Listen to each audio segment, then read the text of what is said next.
Hello, and welcome to my channel, Stitchin Addiction. This video is different than any other video on my channel because it shows you the process if you are interested in ordering from Stitchin Addiction. There are several different things that you can order from me in my shop. These include ready-to-ship dresses and accessories. These are usually samples that have been used in a photo shoot to create and model a new design. You can also commission a dress or undergarment or accessory from Stitchin Addiction, which includes taking a variety of measurements. You also have the option to do a mock-up so that you can make sure the fit is exactly the way that you want before I actually cut into the real fabric for your dress. And then the final option that you have is to get a custom drawn pattern for any of the designs that I offer. So if you like one of the designs that I have and you want that pattern drawn exactly to your measurements so that it fits perfectly, you can do that as well in my shop. My shop is linked below in the description box, so you can click that to see how to purchase any of these options. But today I'm going to take you through how to measure yourself for all of those different options. The most important thing to remember when you're measuring yourself to be able to order is that you need to measure over the undergarments that you will be wearing when you're wearing that dress or item. The items that I offer are historical garments, so of course I recommend that you take your measurements over your historical undergarments if you're planning to wear them over historical undergarments. Obviously, if you are doing more of a history bounding idea, you can take your measurements over modern undergarments if that's what you're planning to wear the dress over. On the dress forms, you can see two different examples of historical undergarments. These fit most of the dresses and items in my shop. Right here we have the Regency shift with the Regency short stays on this dress form.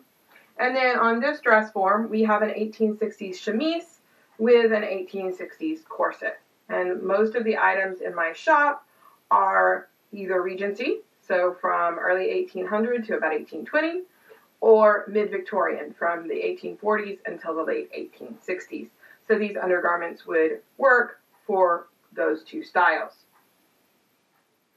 When you are measuring yourself, make sure that you measure tight to your body. I will add the wearing ease, so don't add any extra.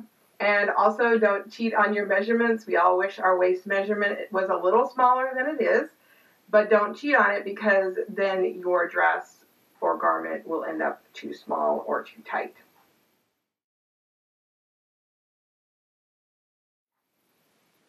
The first thing I want to show you how to measure for is for a ready-to-ship item. These are usually samples that I have created when I am creating a new design and then used in photography for the product photography that's used on my shop and my social media. So if you're looking at one of those ready-to-ship items and you're like, oh, I think this is close to my size, here's how to make sure that it will fit you. The first measurement that you will need is your bust measurement. So come around the fullest part of your bust, make sure you go over the shoulder blades in the back, and then you're going to see right where the measuring tape meets is 38 inches on this dress form, and so that would be your bust measurement, 38 inches. The next measurement that you will need to take is your waist measurement. So you're going to follow the same procedure. You want to use your natural waist, so where your belly button is or right above your belly button. And so you're going to take the measuring tape and you're going to run it around right where it meets. And this one is 29.5. For Regency dresses, you may need your underbust measurement. That may be included in the listing. And so you're going to do the same basic thing you did on the waist, except you're going to do it right underneath the bust. So you're going to run the measuring tape around right underneath your bust, and you're going to, once again, see right where it meets, 30.5, and that would be the underbust measurement on this dress form. The last measurement usually for ready to ship dresses is the back neck to waist. So you want to feel on the back of your neck, there's a little lump or there's a little bone protrusion, and that's the nape of your neck. So that's where you want to start. And then you want to measure all the way to the floor. Now, I say all the way to the floor because that's how I measure. Obviously, you don't want the dress to necessarily be on the floor. You want the dress to be about 2 inches above the ground. If you're ordering an 1860s dress, you want to also make sure that you include between 2 to 4 inches of extra length for your hoops, because your hoops will take up extra length in your skirt. But that's how you measure for a ready-to-ship sample in my shop. If there are more measurements listed in the listing, you can continue watching this video because I will go over all of the rest of the measurements that I require for custom sizing, and I'm sure that measurement will be discussed in this next section.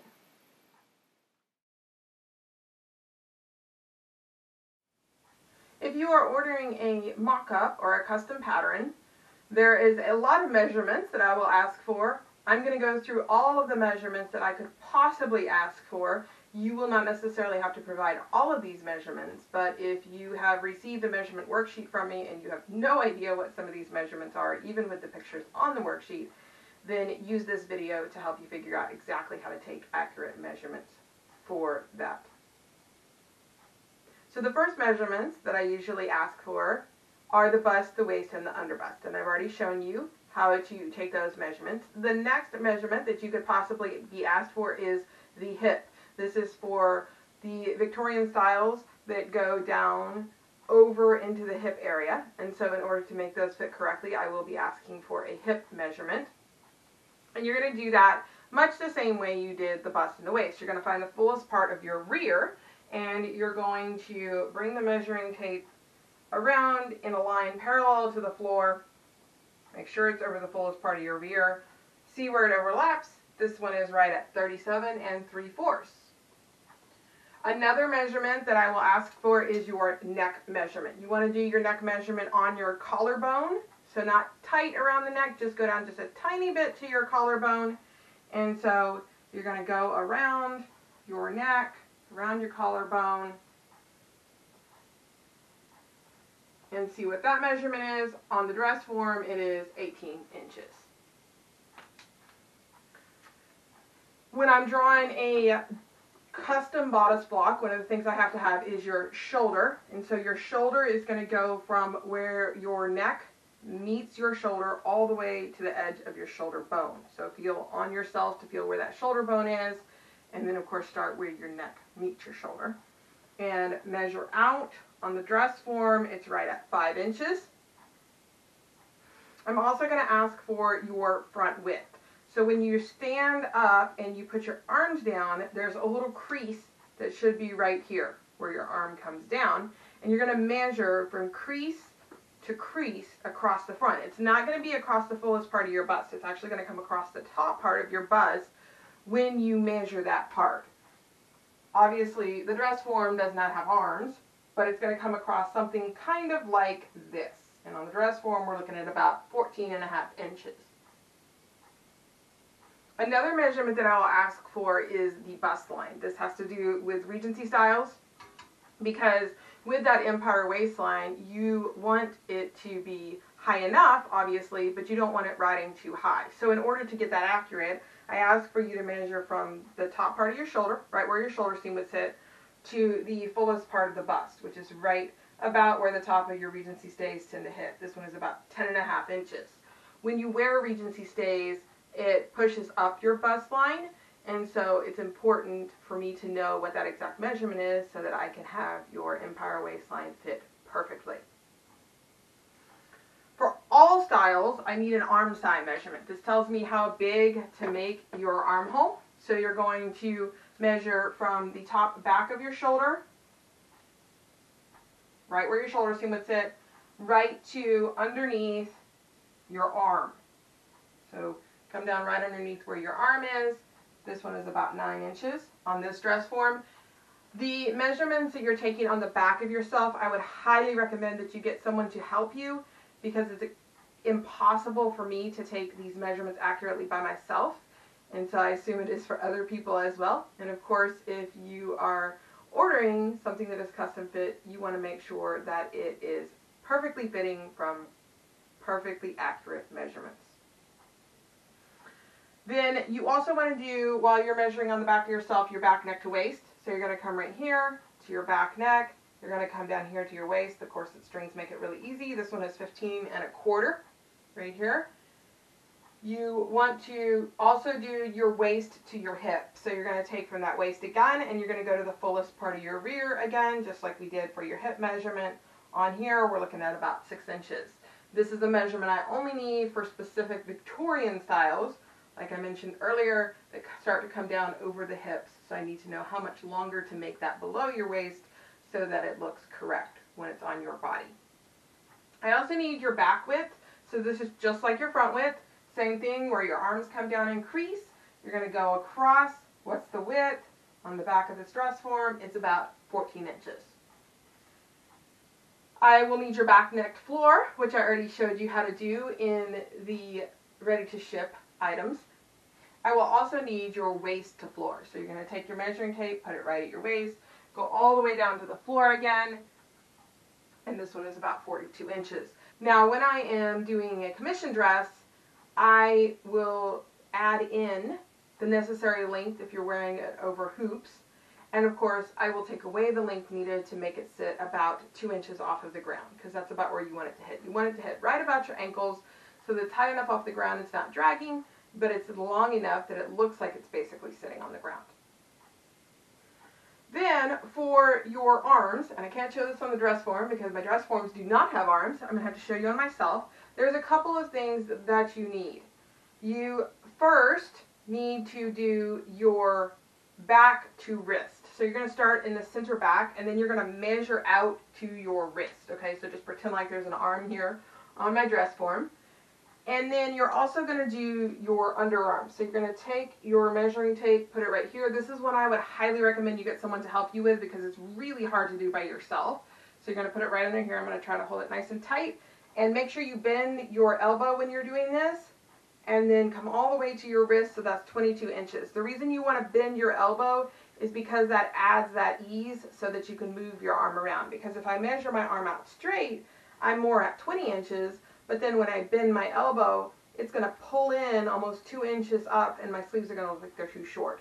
And as a tall person, that's one of my pet peeves, is I do not like sleeves that are too short.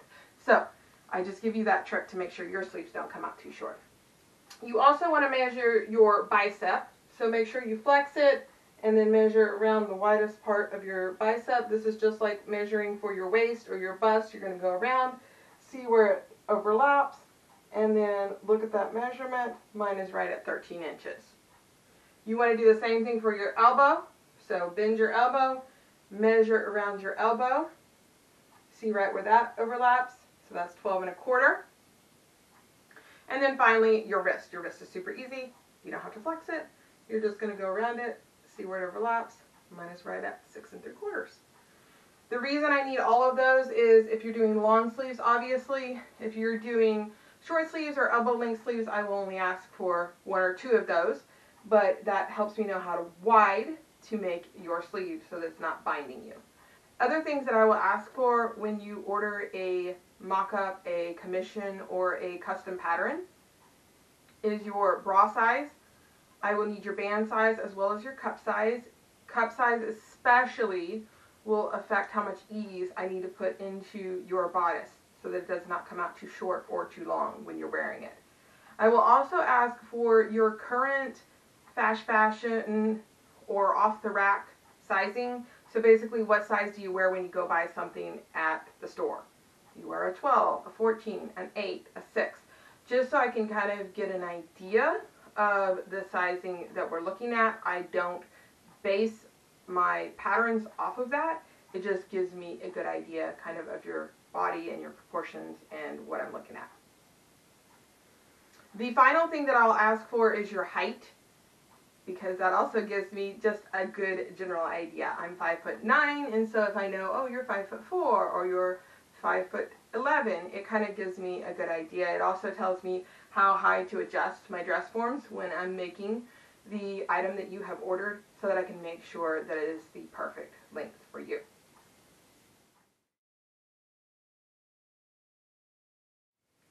So let's talk through the process for each type of item that you can order from Stitchin Addiction.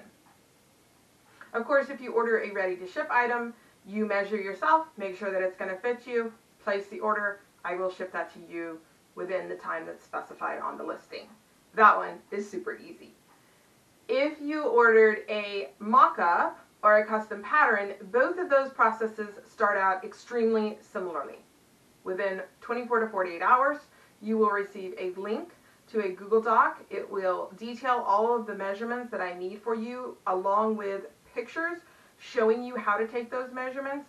This video is a supplement to that worksheet in case the pictures are still confusing to you. Hopefully watching the video will clarify anything about those measurements. If you still have questions after the video and the worksheet, please feel free to message me. I would love to help you.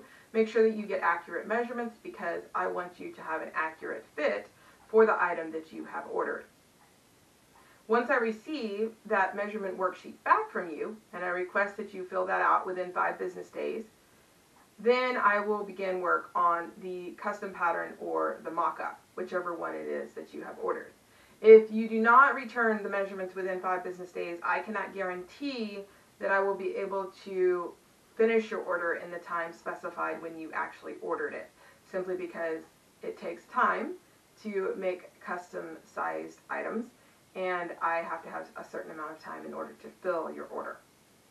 So please make sure that you return it within 5 business days. Once I receive those measurements, then I start work on the mock-up or the custom pattern. And then you should receive the mock-up or the custom pattern within a few weeks after I have received your measurements. And then this is where the process differs. So if you ordered a mock-up because you're ordering a custom-sized dress from me, then I will ask that you let me know when you receive your mock-up in the mail. And then once you've let me know, I will set up a virtual fitting for you. We'll do it via video conferencing, Zoom or Google Meets or something along those lines. And we will set up a time and a date for that, and I will send you a link for that. And we will discuss the fit in that video, and I'll be able to see how it fits you, and you will be able to express any concerns or questions you have regarding the fit of the mock-up in that video conference. Then I can go from there and actually make your dress now that I have feedback on how that mock-up fits you. So then the dress will fit you perfectly. And then you should receive your dress within the time specified when you ordered the dress. If you ordered a custom pattern, the process is just a little bit different. The virtual fitting is optional for you. It is something that comes in the price of your custom pattern. And what you would need to do in order to get that virtual fitting, of course, is to make your own mock-up and then let me know once you have that made. And then from there, we will schedule a video conference in order to look at the fit of your mock-up, and then I can help you resolve any issues or questions you have about your fit as a result of your mock-up. Hopefully this has been helpful to you in understanding the process of how to order from Stitchin Addiction.